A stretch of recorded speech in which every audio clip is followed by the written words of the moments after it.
This episode is dedicated to my long-suffering wife, Joan, who believes in me even when there's not much worth believing in. Thanks for sticking with me, honey. I love you, and I hope you enjoy it. In his book, Astoria, Washington Irving tells the story of the American Fur Company, and more specifically, the subsidiary, the Pacific Fur Company. He discusses the background of John Jacob Astor, the financial genius who was a success in almost any kind of trade, and who dreamed of trading in the rich fur industry. The Lewis and Clark expedition illustrated that the North American continent could be crossed using the Missouri River as a kind of liquid highway to the Rocky Mountains. And after crossing those mountains, although certainly a difficult crossing when using the route followed by the Corps of Discovery, well, another river, the Columbia, proved to be a path to the Pacific Ocean. And the greatest wealth to be produced by the furs taken from coastline and from the Rocky Mountains of the interior of North America, it lay not in trade with St. Louis, the eastern United States, or even Europe, but instead in trading with China. John Jacob Astor knew this, and he had a plan. Washington Irving opens Astoria with these thoughts. Two leading objects of commercial gain have given birth to wide and daring enterprise in the early history of the Americas: the precious metals of the South and the rich peltries of the North. And while the fiery and magnificent Spaniard, inflamed with the mania for gold, has extended his discoveries and conquests over those brilliant countries scorched by the ardent sun of the tropics, the adroit and buoyant Frenchman and the cool and calculating Briton have pursued the less splendid but no less lucrative traffic in furs amidst the Hyperborean regions of the Canadas until they have advanced even within the Arctic Circle. These two pursuits have thus, in a manner, been the pioneers and precursors of civilization. Without pausing on the borders, they have penetrated at once, in defiance of difficulties and dangers, to the heart of savage countries, laying open the hidden secrets of the wilderness, leading the way to remote regions of beauty and fertility that might have remained unexplored for ages, and beckoning after them the slow and pausing steps of agriculture and civilization. The American West, and ultimately the American nation, was built upon the backs of hard-working men and women. These were people who risked everything in search of the promise of better times ahead. They were visionary, optimistic, entrepreneurial risk-takers. Many left established homes and successful professions and risked everything in search of something more. Others had nothing to lose and went west strictly on the promise of better times ahead. America needed these people: men, women, all ethnicities, all religions, all backgrounds. America needed their courage, optimism, vision, perseverance, bone, muscle, sweat, and intellect. And America needed something else to grow into what it eventually became. It needed blood and leather. Welcome to episode 4 of the Blood and Leather podcast, the Pacific Fur Company. Hello, I'm Tim Carter, the creator, producer, writer, and host of the Blood and Leather podcast. This podcast is my attempt to share my love for my favorite times, my favorite people, and my favorite events from the history of the United States. So anyone out there who might have an interest would find this interesting, hopefully. Now, in my mind, history is one long, unending story, and as that story unfolds, we dig in and we learn more. And as we do that, there are ever more connections and more things to learn, more things to share. As I prepared for this episode, I always wrap up one episode, and I have already begun preparation for the next. In this circumstance, I thought I knew what this episode would be about. I presumed I would have a brief examination of the American Fur Company and the Pacific Fur Company, but that I would spend most of my time on Ashley's 100. Well, as it turned out, the farther I went with the Pacific Fur Company, the less likely it became that I could get to Ashley's 100 in this episode. Now, I've still got that coming up, but I want to spend the time that it will take to really explain the Pacific Fur Company. And it's important to start here with the Pacific Ocean.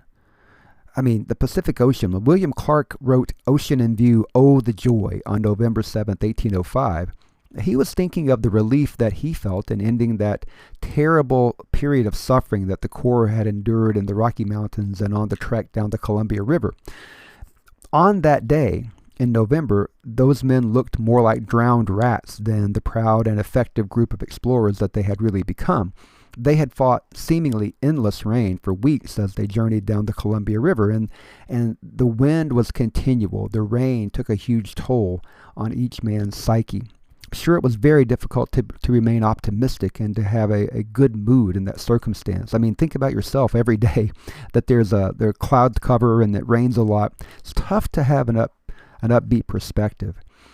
And unfortunately, and unbeknownst to Clark, he wasn't even quite to the Pacific Ocean yet. In fact, he was looking at the wide Columbia River estuary, which is 4 miles wide. And the ocean wouldn't even be reached for another 8 days. The Pacific Ocean, the ultimate westward destination of the Corps of Discovery and the Lewis and Clark expedition, was actually reached on November 15th. And even then, that was just the beginning of a hard, cold, wet winter that was just about to begin. I think it's important that we take a few moments to think about the Pacific Ocean. Now, anyone who's been to the Pacific Ocean of the western United States knows that the name is really a misnomer. There's not much peace in the Pacific, and especially at the mouth of the Columbia River, where the series of jetties, bars, and shoals make entering the river from the Pacific a dangerous game of Russian roulette. Even today, professional Columbia River bar pilots have to bring ships across what has been nicknamed the graveyard of the Pacific to ensure that they make it safely to port. The Pacific Ocean is enormous. It covers an area of 64 million square miles and occupies 1/3 of the surface area of the Earth. Now, 64 million square miles equates to 166 million square kilometers. The Pacific Ocean contains about half of the free water on the planet, and all of the continents of the world could fit within the Pacific Ocean. The next largest ocean, the Atlantic, is roughly half the size of the Pacific. So, obviously, the Pacific is enormous. And trading with China from ports in the Pacific Northwest would require a lot of risk-taking. It would require a lot of investment. And with these things in our minds, let's consider John Jacob Astor's vision. I always like to say we have to start from the beginning, and in this case, the beginning means the beginning of John Jacob Astor. I'm not going to offer an exhaustive history of either Astor or the Pacific Fur Company. Instead, this is my attempt at organizing the major events so that we can track them as the fur industry matured and the full continent-wide scale of the United States of America started to become clear.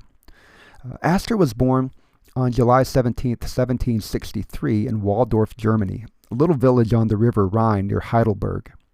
His father was a butcher, but Astor knew 2 things very early on. 1, he didn't want to be a butcher, and 2, Waldorf was not big enough for him. While still a teenager, he headed to London to seek his fortune. And I want you to take a moment to think about that. In today's world, parents don't want their teenagers to walk to the mailbox without some kind of method of monitoring their safety. No such environment existed in the 18th century. Increasingly, I'm of the opinion that overprotection is not the way to help young people grow up and grow out. And by that, I mean growing in capability and willingness to do difficult things. Growing out is, in my mind, one of the greatest deficits young people in the United States face today. And I think it's because we coddle them way too much. Read a little Jonathan Haidt for some perspective on this. When the American Revolution ended, though, Astor immigrated to the newly formed United States, where an older brother had lived for several years. Always the entrepreneur, Astor invested the savings he had managed to build in merchandise, which he thought would sell well in the new country. And he embarked on his journey to America in November 1783. His ship, which was bound to Baltimore, was instead held up at Hampton Roads in January 1784 because of ice in Chesapeake Bay. Now, when I read about this, I initially thought this delay would have to be a short-lived situation. But it would ultimately take 3 months for the ice to melt enough to allow the ship to travel through the bay. Astor used this time wisely, going ashore in smaller craft and developing relationships with others at the port. By coincidence, he met and befriended someone who was a furrier by trade, and Astor, always curious about the potential for a new business venture, embarked on a journey of learning. I talk about this often, but we have to continually be interested in learning new things. And here, Astor is giving us a model to follow. If you don't know about it, find somebody who does, ask questions, and become informed. Lifelong learning is something that we all need to aspire to, and we all need to become those lifelong learners, willing to listen to anyone and anything which is new and might be useful for us down the road. How can we possibly decide how to spend the rest of our lives, whatever that length might be, if we haven't been open to the limitless possibilities that lie before us? Astor was open to those, and he soaked up information on the fur industry like a sponge, learning about the different types of furs, how to determine quality, how to assign value to furs that were in specific conditions, and how to assign that value in specific markets, how that would change from market to market. After the ice had broken and Astor and his new friend had disembarked in Baltimore, they made their way to New York City, where Astor invested the profits from his merchandise in furs. Leaving New York in 1874 with his cargo of furs, he sailed to London and, after profiting from the sale of them there, returned to New York again. Now, as Astor continued to develop his work in the fur industry, he also conceived an approach that he would use to create his major work in the industry. As of the late 1800s, there was no developed business or government entity to standardize and centralize the fur trade in the United States. Although both the Hudson's Bay Company and the Northwest Company each controlled a great deal of trade, neither of those organizations had a monopoly in Canada. Astor made regular visits to Montreal, which had been the center of the fur trade for over a century. There he bought furs from the houses of the major traders, and I'm sure he developed a better understanding of how the fur industry worked from those interactions. In about 1794, the Treaty of Amity, Commerce, and Navigation, also called the Jay Treaty, was negotiated between Great Britain and the United States, normalizing for the first time trade between the two countries after the Revolution. While some restrictions still existed, limited access to the Canadian markets allowed the American traders on the border to purchase fur from Canada. The major points of the Jay Treaty included not only the relaxation of restrictions on fur sales, but also British evacuation of troops from forts in the Northwest Territory. And by Northwest Territory, I mean the area of Ohio, Indiana, Illinois, Michigan, Wisconsin, Minnesota. This was the new Northwest Territory immediately after the Revolutionary War. This was unsettled territory, still occupied by the tribes that would have to be dealt with in the early 1800s. In addition to the evacuation of British troops from forts in the Northwest Territory, the treaty also required that the British stop seizing American ships, and that a commission be established to settle American debts to British creditors that would have occurred before the Revolution. In addition, it also required the creation of a process to clarify the border between the U.S. and Canada. Now, the treaty itself has been credited with stabilizing many points which have been contested hotly after the Revolution, and by doing so, it helped avoid conflict between the two countries for about 10 years. But the treaty was also criticized for several reasons. First of all, Britain and France were at war, and in the age-old tradition of the enemy of my enemy is my friend, many thought that France had been abandoned by the U.S. Many also thought that the settlement was too lenient with Britain when it came to the seizure of American ships. And others didn't think that the Americans should have to settle old pre-war debts with the British. Now, I'm sure that the people who thought that were the people who owed the debts.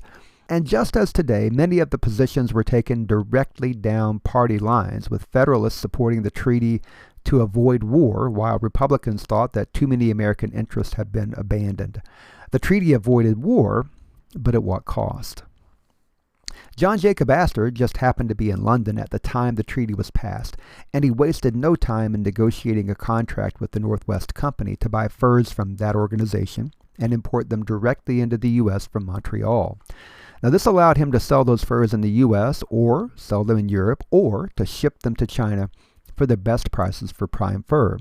And he also realized that now the forts on the Great Lakes, Oswego, Niagara, Detroit, Michilimackinac, as well as others, they had to be surrendered. American traders would be needed to fill those posts and establish trading relationships with the Canadians.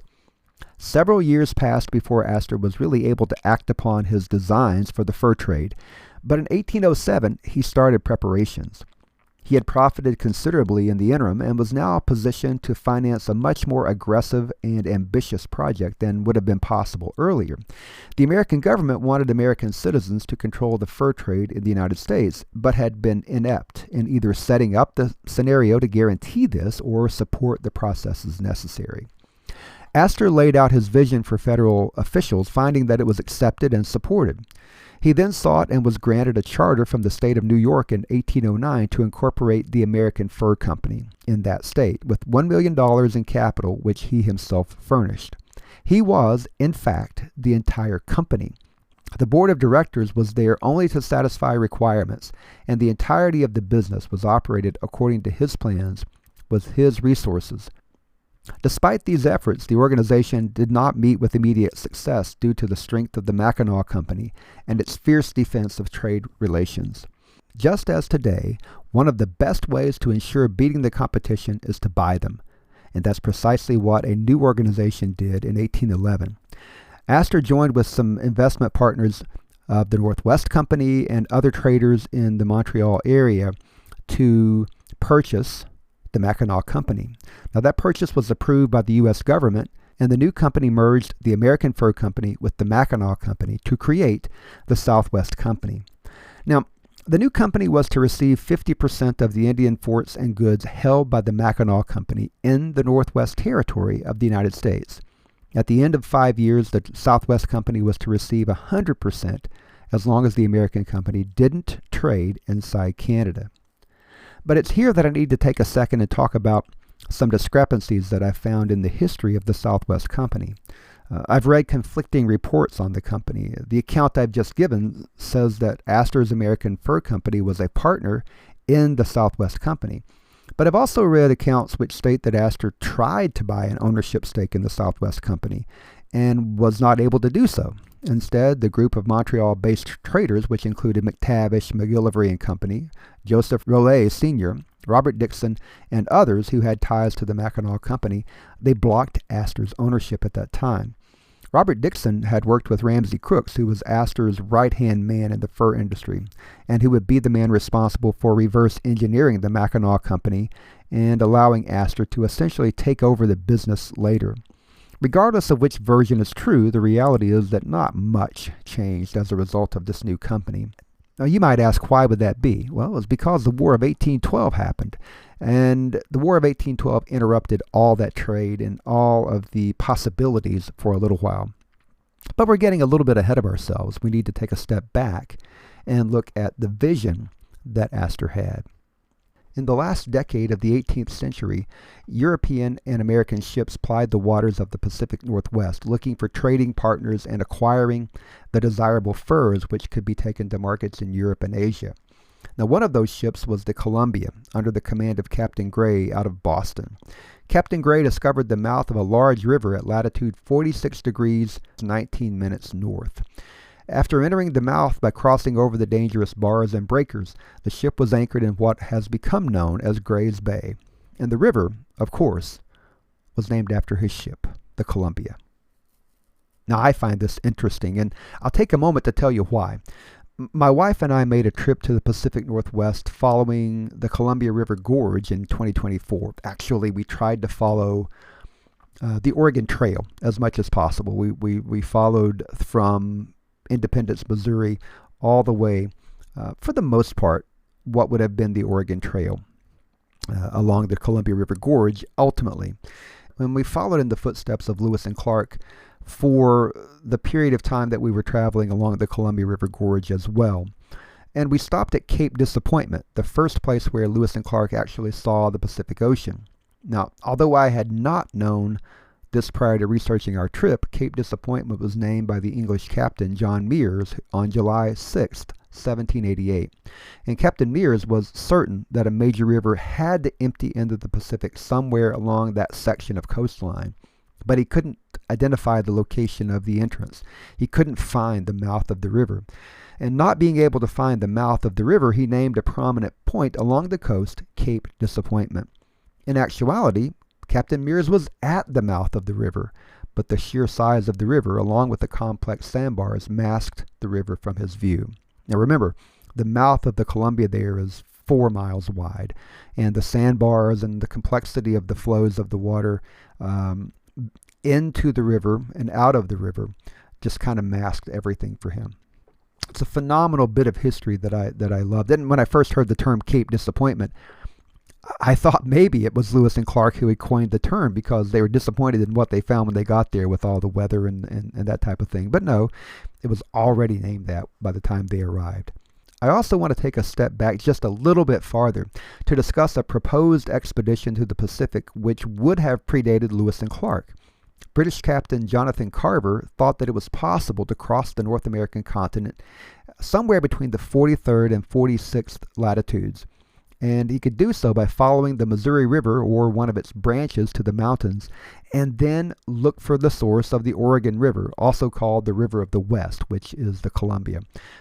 This was a legendary river because of the conversations that natives had with Europeans, the natives from that area had with those Europeans. So it was a legendary river, and Carver thought it was possible to do that.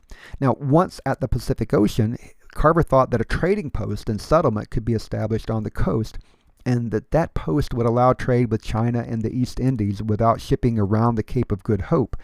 Captain Carver eventually received the support of Richard Whitworth, a member of Parliament who was wealthy enough to help fund the effort. But that was just prior to the American Revolution, and the start of the American Revolution foiled the plans of those two men. Now that the war was over, Thomas Jefferson had become president and had sent Lewis and Clark to the Pacific to fulfill Jefferson's dream of exploring the interior of North America, and also to start the process of establishing ownership by establishing settlements there. After all, possession is 9/10 of the law, right?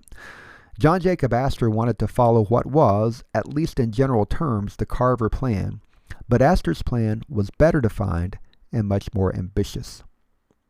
Now, first of all, a line of trading posts had to be established along both the Missouri and Columbia rivers. The post at the mouth of the Columbia would be the chief trading post, but smaller posts would be established along the tributaries in the Pacific Northwest. Those inland posts would bring their pelts to the coast, where they would be turned in to the company. It was also there that the inland posts would draw operating supplies so that they could stay in the field and trade with the Indians in their respective areas. Simultaneously, new boats would be built to sail up and down the coast, trading with the natives in the coastal villages. These arrangements would ensure that the trade would be dominated both inland and on the coast by the American Fur Company. Fresh reinforcements and supplies would be brought to the primary post annually by a ship sent from New York, and the furs collected the previous year would be loaded onto the ship and taken to China to be traded there for merchandise to be brought back and sold in New York. Astor was trying to think of everything and attempting to sew all of the trade up in a neat little package. There was yet another angle I haven't discussed. The annual ship from New York could also bring enough goods so that the coastal boats could sail north to the area occupied by the Russian Fur Company, which had depended upon a hodgepodge of trading vessels owned by private individuals. There was no pretense of a regular trade route by those individuals who thought primarily of profits for the present. Worse yet, many of those ships treated the natives badly and had no qualms when, through the process of trading, they equipped the natives with firearms. The Russian government had petitioned the United States, asking that something be done about those ships. Yet nothing could be done officially because no laws were being broken. Astor's annual shipment of goods could supply the needs of the Russian establishments and, in theory, exclude the troublesome vessels from trade on the coast. Now, I don't think this last point makes enough sense to make much of a bet on it. After all, if there's a profit to be made, and there was, there will always be daring individuals willing to take risks and earn immediate profits. One ship sailing into the area with supplies per year might make an impact on trade along the coast, but I don't think it would capture all the trade, and perhaps not even most. So now you know the grand vision for John Jacob Astor.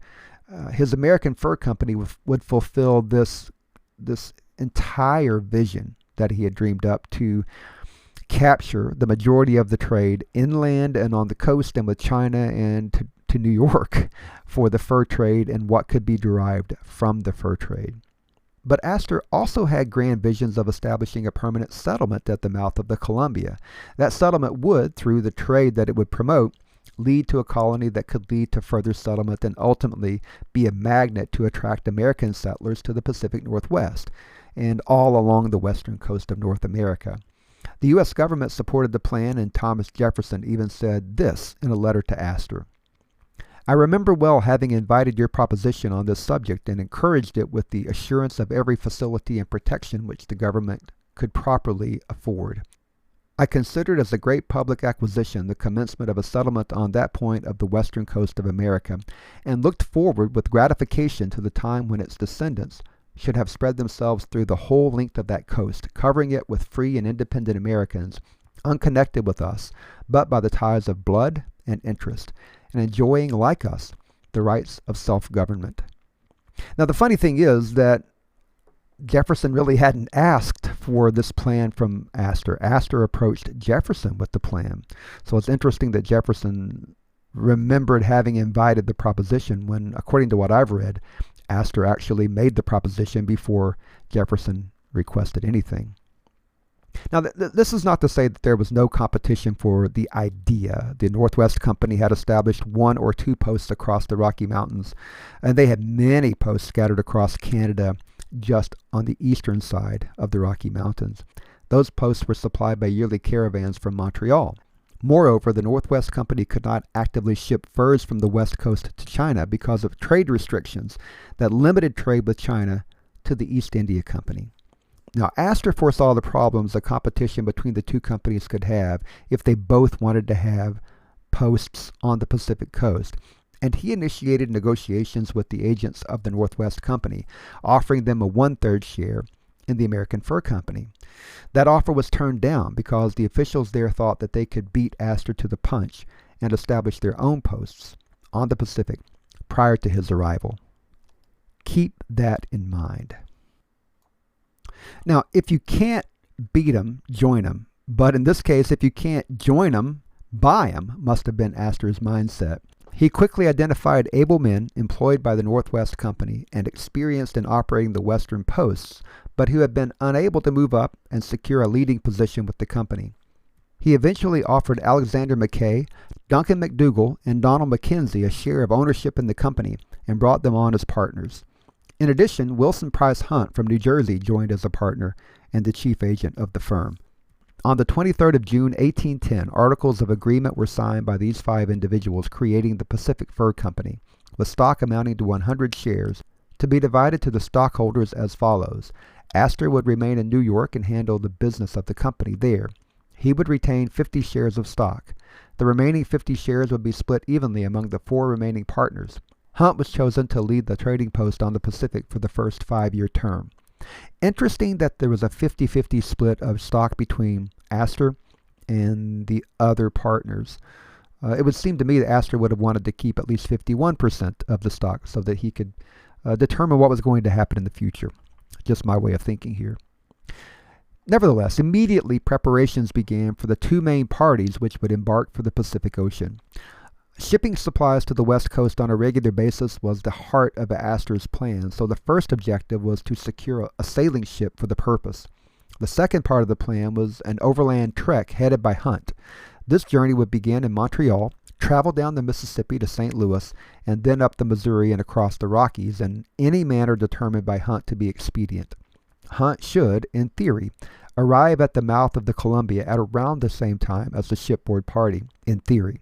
Now let's look at both parties and their experiences, and we'll start with the selection of the ship itself. The Tonquin was a 290-ton ship and was technically a 3-masted bark about 95 feet long with 10 mounted guns. The ship required a crew of 20 men to operate. It had been built in New York in 1807 by Adam and Noah Brown and was initially used for a trading voyage to China under the command of Edmund Fanning. As the description indicates, the Tonquin was the perfect ship for Astor's vision, and the ship was purchased by the Pacific Fur Company on August 23, 1810. Next, the ship needed a master, a commander who could combine knowledge of sailing with the skills needed to accomplish the mission on tight deadlines. Captain Jonathan Thorne was a lieutenant in the U.S. Navy, a veteran of the attack on Tripoli under Lieutenant Stephen Decatur as a part of Commodore Edwin Preble's squadron.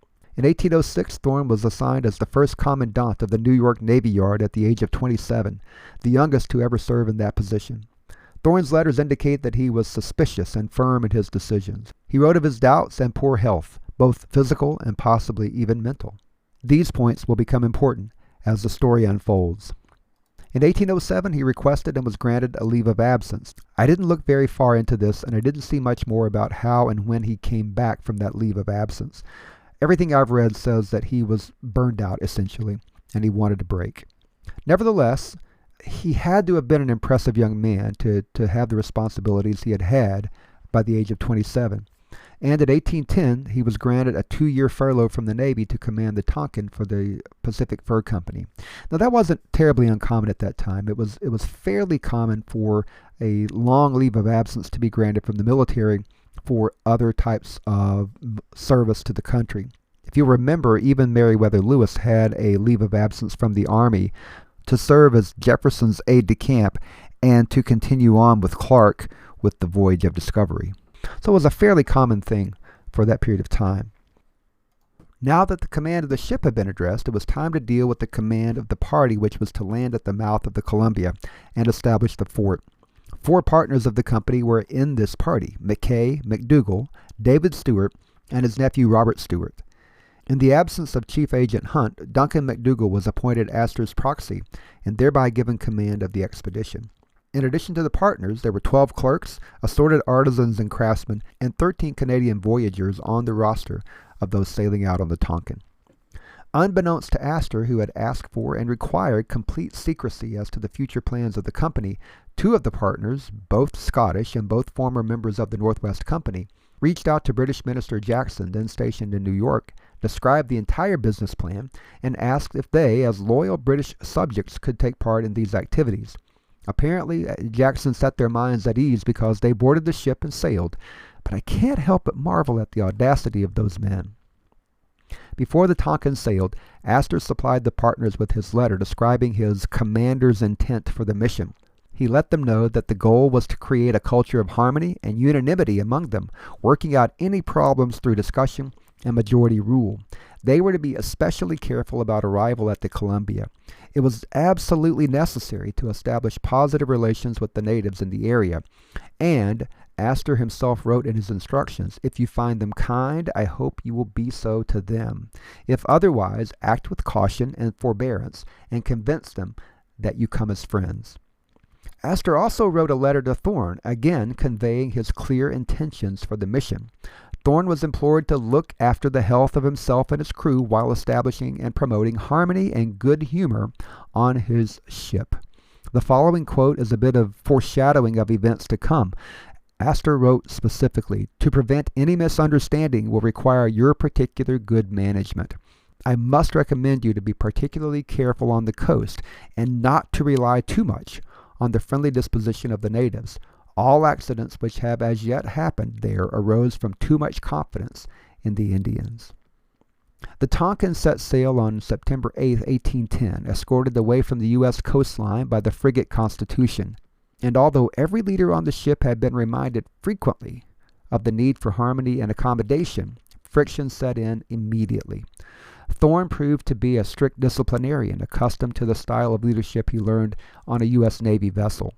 In his mind, the Tonquin was his domain, and his word was law there. He didn't think much of the Pacific Fur Company's partners, describing them immediately as braggarts and landlubbers who were all wind and no sail. In his mind, he answered only to John Jacob Astor, and nothing would sway him from this perspective. You could say he was firm. And according to Washington Irving, it's likely that Thorn didn't understand the scope of the Pacific Fur Company's mission or the critically important central role the Tonquin was to play in the success of the plan for years to come. If so, the problems which arose for Thorn, the Tonquin, the partners, the Pacific Fur Company, and for John Jacob Astor can all be laid squarely at Astor's own feet. As the commander, he should have clearly communicated the importance of the Tonquin and the importance of harmony among the group and with the natives on the Pacific coast. He should have emphasized the critical points where a failure in leadership from Thorn would jeopardize the entire mission, not just what was going to happen from a tactical perspective on that day or that mission for the Tonquin, but how the entire success of the entire enterprise was hinging on the success of the Tonquin's first mission. By not emphasizing those critical points, Astor failed in leadership, and it would be something that Astor would come to regret. Now, Thorn was not the only festering sore on the voyage. The partners, who had all been lower-ranking members of the Northwest Company, they all felt self-important as partners in this enterprise. In their minds, they occupied the same rarefied air as the old partners of the Northwest Company, and should have been due all the pomp and circumstance, the rights and privileges, the power and status of those men.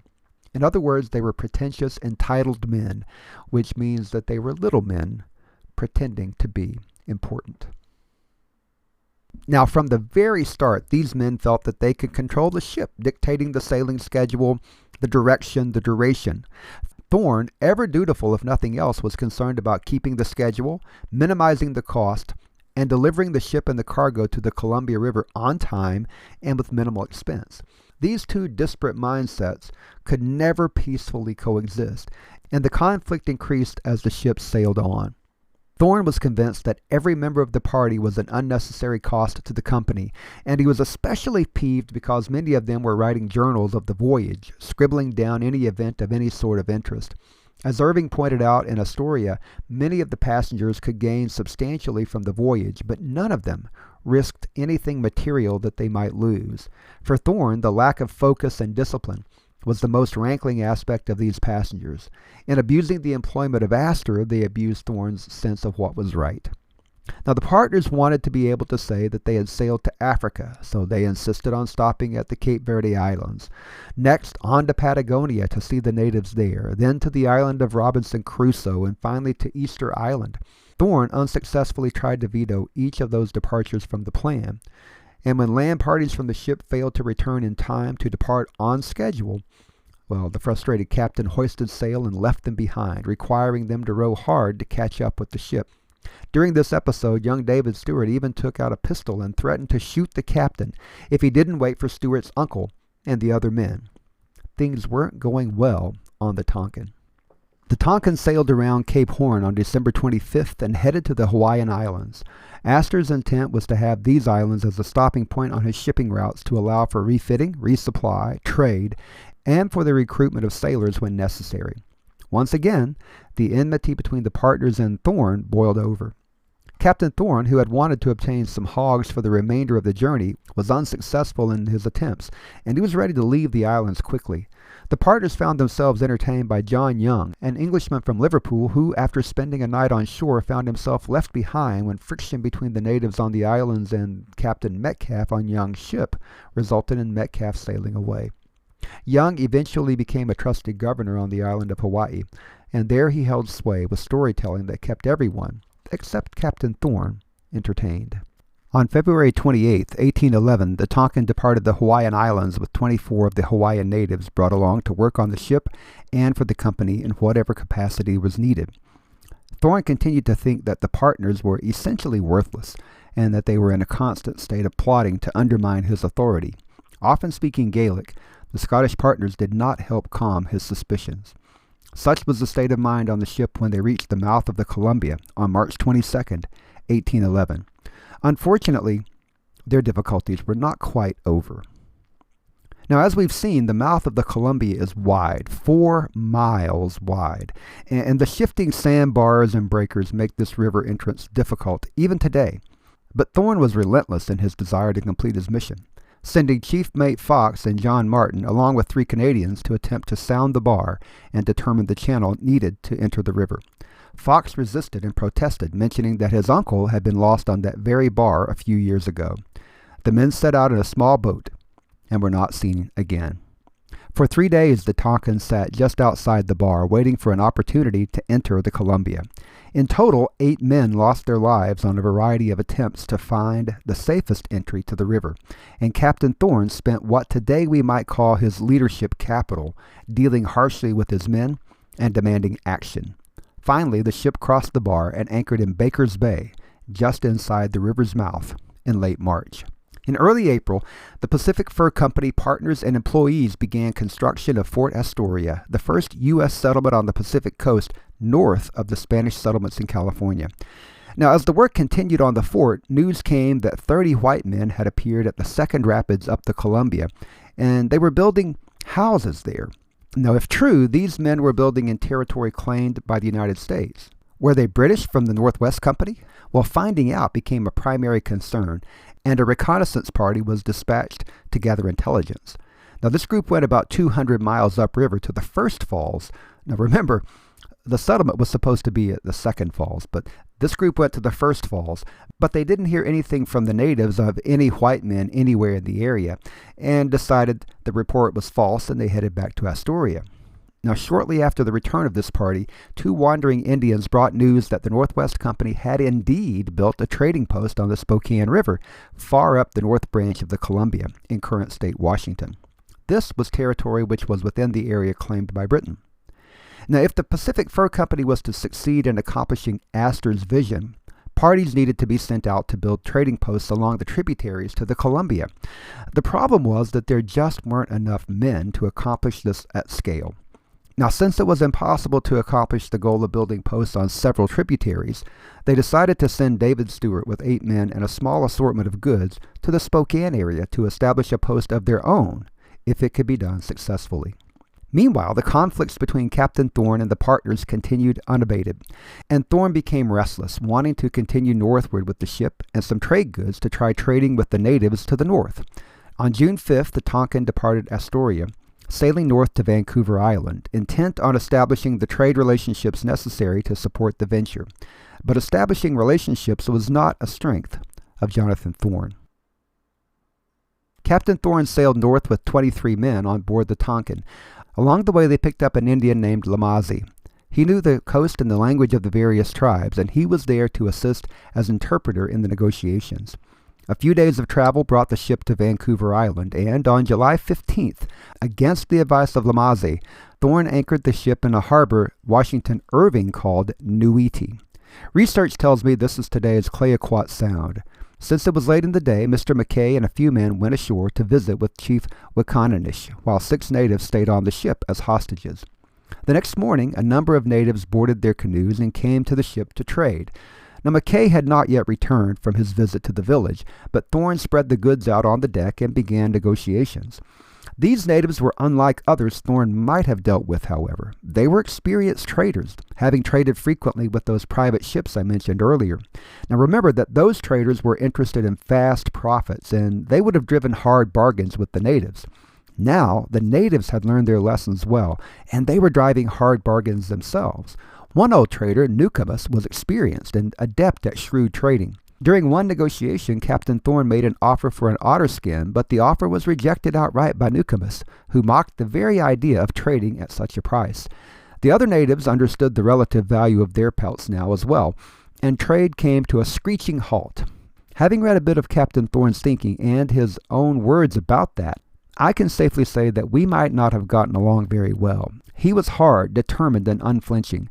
Once he thought he knew what should be done, he was not interested at all in changing his mind. He knew what he wanted to spend for the pelts, and that was that. According to Irving, Thorne walked around the deck, hands in pocket, silently sulking and pondering the insolence of these natives. But Newcomus didn't stop there. He followed Thorne around the deck, badgering him about trading, and ultimately jeering and speaking harshly to the captain. Captain Thorne, who I'm sure never enjoyed being the object of a joke, found this too much to bear. He turned, grabbed the otter skin, rubbed it in Newcomus' face, and, according to Irving, dismissed him over the side of the ship with no very complimentary application to accelerate his exit. Now, as I read this, I'm envisioning Thorne more or less throwing the old Indian from the ship, but Thorne wasn't done. He went around the deck, kicking the pelts left and right, and broke up the market. Despite the instructions from John Jacob Astor, he had made no friends, nor had he spread any goodwill. When McKay returned and heard about the events, he knew that there would be trouble. Remember that McKay had dealt with Indians in the Northwest Company's interior posts, and he had an idea of the temperament of these proud people. He implored Thorn to weigh anchor and get out of the sound. Thorn was scornful of the very idea of a threat from the natives, pointing to the cannons and firearms on board the ship. He clearly thought that no real threat existed. The day passed without issue, and perhaps Thorn was right after all. Early the next day, July 16th, a canoe with 20 Indians pulled alongside the Tonquin. These men were unarmed, and holding up otter skins indicated that they were there to trade, so they were allowed to board the ship. Soon other canoes filled with other young men, unarmed and with pelts to trade, pulled alongside and were allowed to board. Soon thereafter, the officer on watch went to Captain Thorn and Mr. McKay to wake them. When they arrived, the deck was teeming with Indians involved in trading. Now, Astor's warnings about allowing the natives on the ship were brought up by McKay, but they were dismissed by Thorn. More troubling for McKay, other canoes were casting off from shore and heading to the ship. More Indians. Things were getting tense. McKay once more asked Thorn to weigh anchor and get underway, but once again he was rebuffed initially. But after some thought, Thorn ordered the anchor to be weighed, and the command to make sail was issued. Seeing that the ship was about to depart, the Indians agreed to the captain's terms and began trading in earnest. They were interested in trading for knives primarily, which they did very quickly, and soon the knives were in the possession of many of the natives on deck. With the anchor nearly up and the sails nearly in place, Thorn gave the order to clear the decks, and it was at this point that all hell broke loose. A single yell ignited the Indians to action, echoed on every side by whoops and yells and the appearance of knives and war clubs. The ship's clerk, Mr. Lewis, fell first with a stab to the back. Mr. McKay was knocked down by a club and thrown into the sea, where he was met by the women of the tribe in canoes, who killed him there. Captain Thorn killed a young man named Shewish, the son of Chief Wikananish, with his knife, but he himself was killed by a war club and thrown overboard. Now at this point, the rest of the crew were fighting for their lives in every way possible. Those men who were left aloft making sail, 7 of them in number, watched in horror as the scene below played out, knowing that they would have to join this melee at some point in the not-too-distant future. Weaponless, they tried to descend via the rigging to get between decks. One fell and was instantly killed. One was killed by a blow in the back, and one was killed trying to descend a hatchway. The remaining 4 somehow found their way to the cabin, where they found the clerk, Mr. Lewis, who was still alive. After barricading the door, the group broke through the wood to the companionway, and with muskets and ammunition opened fire on the Indians on deck. The deck was soon cleared, and several deck guns were used to inflict damage on the canoes in the water. Lamazi, the interpreter, was spared by the natives, since he was one of their race. Joining them in the canoes, he did not stay on the ship or assist in the fighting in any way, and all the natives went to shore to wait and see what would happen next. And what happened next was nothing. The next morning, the Tonquin still lay in the harbor, sails loose and flapping in the wind. No one seemed to still be aboard. Finally, a lone man stepped out on the deck and beckoned the Indians to come to the ship. Lamazi recognized this man as Mr. Lewis, the ship's clerk. Reluctant to approach the ship, the natives didn't board for a long time. Finally, a few men made their way to the ship and boarded, but nothing happened. Mr. Lewis had disappeared, and the trade goods and furs were still on the ship, so the Indians now started moving to the ship to begin the process of looting everything they could take. Suddenly, the ship exploded, killing everyone aboard and wreaking havoc on the ship itself and the cargoes surrounding it. According to Lamazi, who was thrown clear of the explosion, the ship had disappeared, and in its place were the fragments of the ship itself, shattered canoes, parts of the bodies of those blown to kingdom come, those still struggling with their wounds, and those swimming away from the aftermath. Mr. Lewis had gotten his revenge, but the hopes of the Pacific Fur Company had just gone up in a flash in Clayoquot Sound. But the story isn't quite over. Remember the 4 men who had been in the rigging when the attack began and fought their way out, cleared the decks of the Tonquin? Well, what happened to them? As the warriors and women sat stunned in their canoes and on the banks of the Sound, 4 captured white men were led into the village. Lamazi spoke with them after they were brought to camp, and here's their story. After they fought their way out of the cabin and onto the deck, Mr. Lewis told them that they should slip the cable and try to get to sea with the ship. The men protested, saying that the winds were too strong and they would simply be driven right back into the bay, and they would crash into the shore. Instead, they waited for dark, when they would cast off in the ship's boat, choosing to hug the coastline back to Astoria. Lewis, who was mortally wounded, refused to accompany them, and determined that he would seek revenge for those who were lost. According to Irving, Lewis had repeatedly expressed his belief that he would die by his own hand on the coast of North America. He would, he told the men, stay aboard the ship, wait until daylight, decoy as many Indians as possible aboard the ship, and detonate the powder magazine at an opportune time. The four castaways tried in vain to exit the sound in the ship's boat, but had to take shelter in a cove, hoping to stay concealed until the winds shifted. It was here, while they slept, that they were surprised by a party of Indians who brought them back to the camp. The natives were in a frenzy, and the deaths of these four men were not nearly so merciful as those inflicted upon the natives on the Tonquin. I find it difficult to believe that with the frenzy that these natives were in, that they would have allowed Lamazi to even have the opportunity to talk to those men.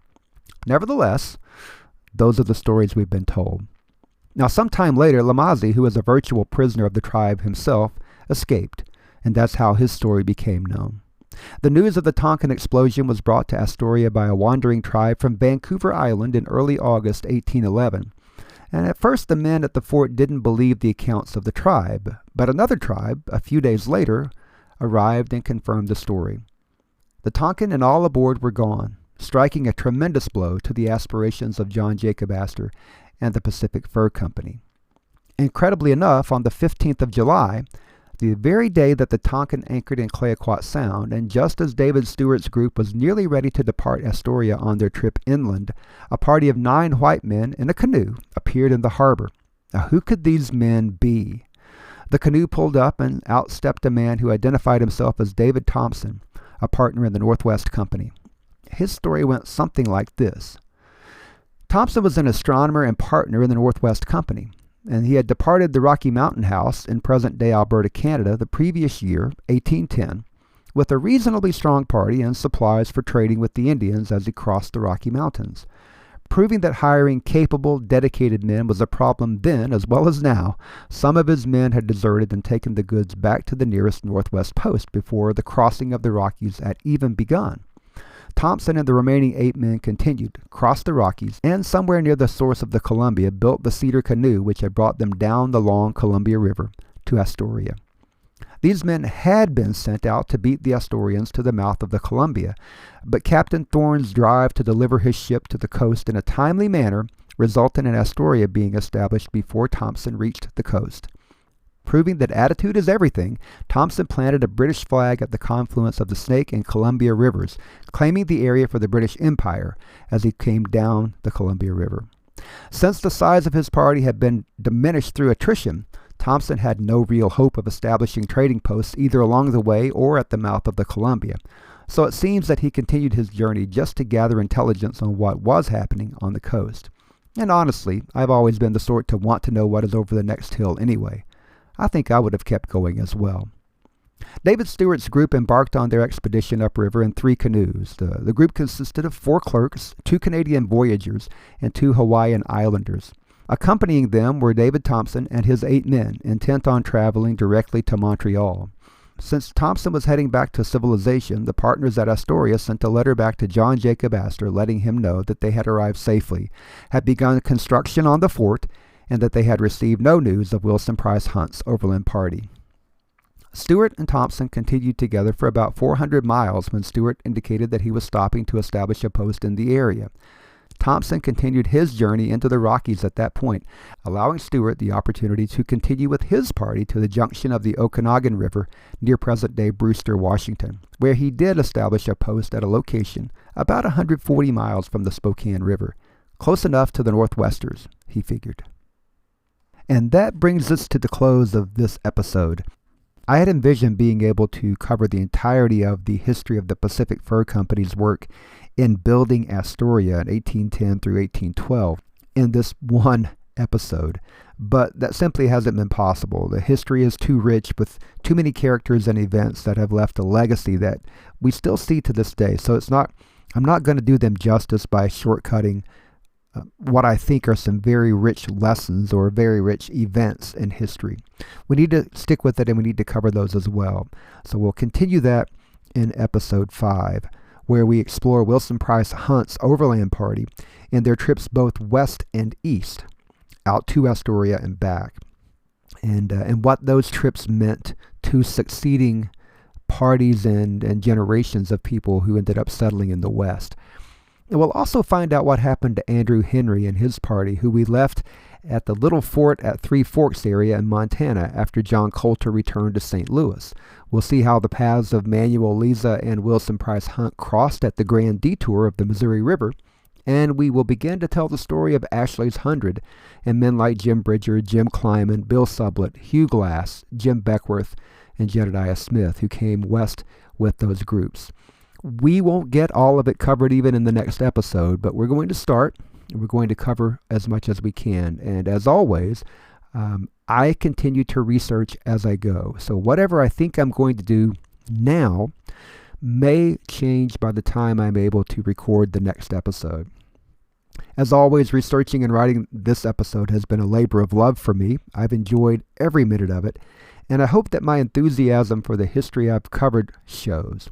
The legacy these men left really, in my mind, can't be overemphasized. Their work led to the settlement of the West, for better or worse, and the outcomes of what they did are still felt today. Before I forget it, I want to take a moment to ask you to support a wonderful free internet resource, the Internet Archive, a nonprofit which can be accessed at archive.org, houses a wealth of information in all kinds of forms. Now, I've enjoyed finding and reading many books about the fur trade and the men who risked so much to venture into the wilderness. And I have a lot more to read and can't wait to dig in and share the stories I uncover.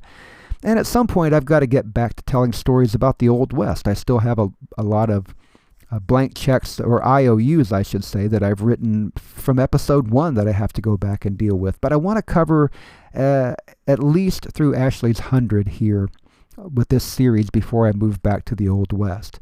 And none of what I've done so far, or will do in the immediate future, would be remotely possible without archive.org and the ready access I have to all kinds of books that may be out of print and certainly wouldn't be common in any library that I might frequent right now.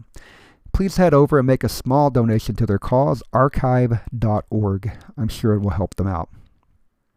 If you enjoyed this podcast and would like to support it, please like, share, subscribe, follow, leave a review, send up a prayer, and anything else that might be required for the platform on which you are listening. Your support means more to me than you might know, and I can always be reached at bloodandleather@gmail.com if you have any questions or comments about the work I've done here. Thanks for listening. I'm Tim Carter. Endeavor to persevere.